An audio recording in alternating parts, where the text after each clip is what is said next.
All right, guys, so welcome to another episode of Mindshow Publishers, where we live that passive income life one idea at a time.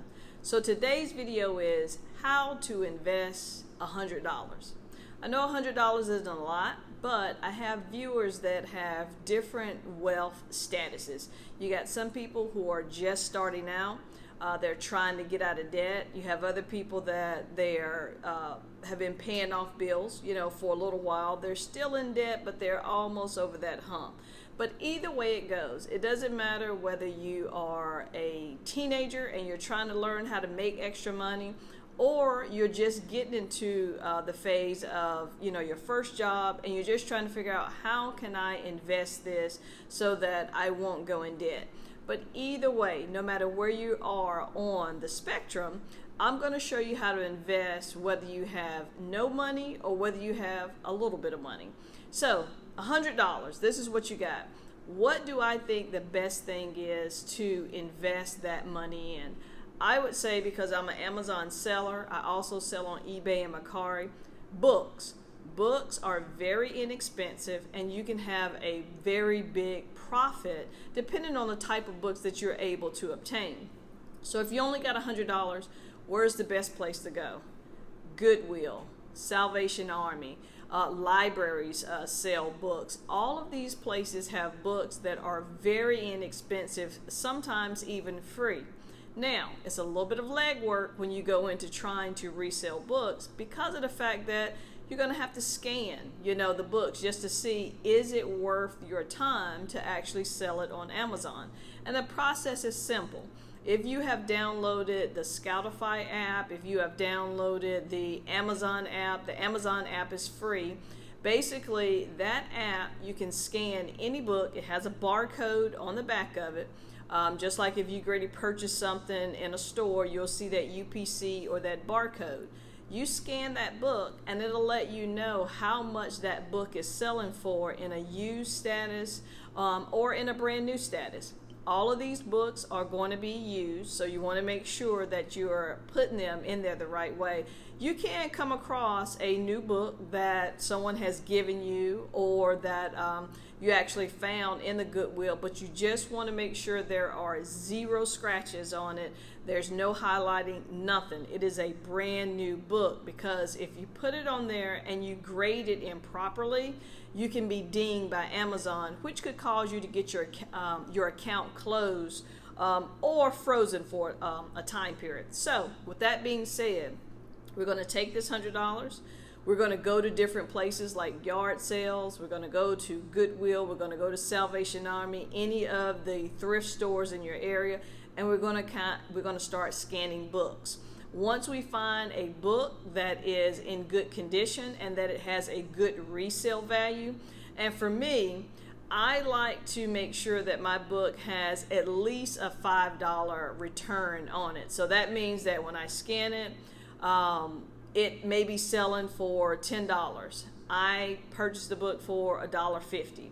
It's going to take me about $3 to ship it to the customer. So that's still going to leave me a profit of about $6. So that's what I mean as far as a profit. The other thing that you have to make sure that you do is with Amazon, if you do not have an account already, make sure you get the free account. So the free account is for individual sellers. It will charge you 99 cents per item to sell on Amazon if you have the free account, which is the individual account.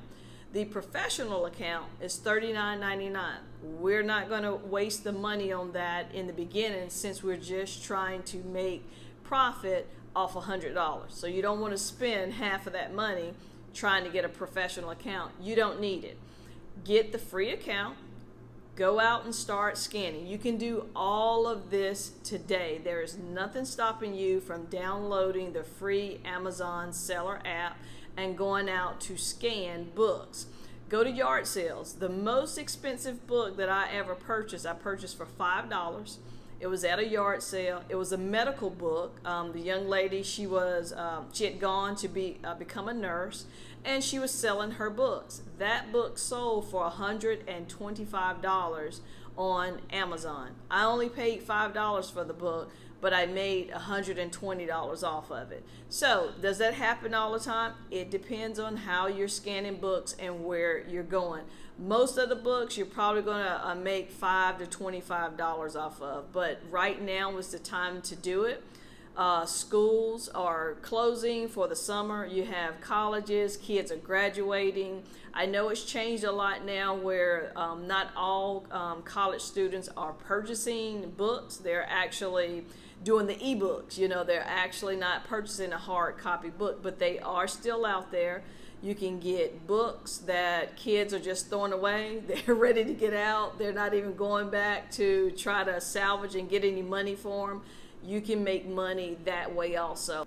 So that is exactly what I would do. If I only had $100 and I wanted to try to make some money, I would sell books, because you can get books for free and you can pay up to $1.50 on books at Salvation Army, but that is a very inexpensive price to pay. You could get 30, 40 books from these places with that $100, flip those books, make $50 to $100 by, you know, selling those books you just bought, and then keep the cycle going. You know, as long as you have the stamina to go to these different stores, you can find different books every week that you can sell. So that's my advice. If I had $100, I would resell books on Amazon. So hopefully this helped you out. This is something you can get your child to do. You know, you may have a teenager that's looking for some work and wants to get into being a reseller. This is something they can do. Let me know any other questions you have. The next video we're going to talk about, what if you had $500? Where would you go then? How would you flip that money to make more money? Tune in for that next video with Monshel Publishers, and we'll show you what we do. Thank you.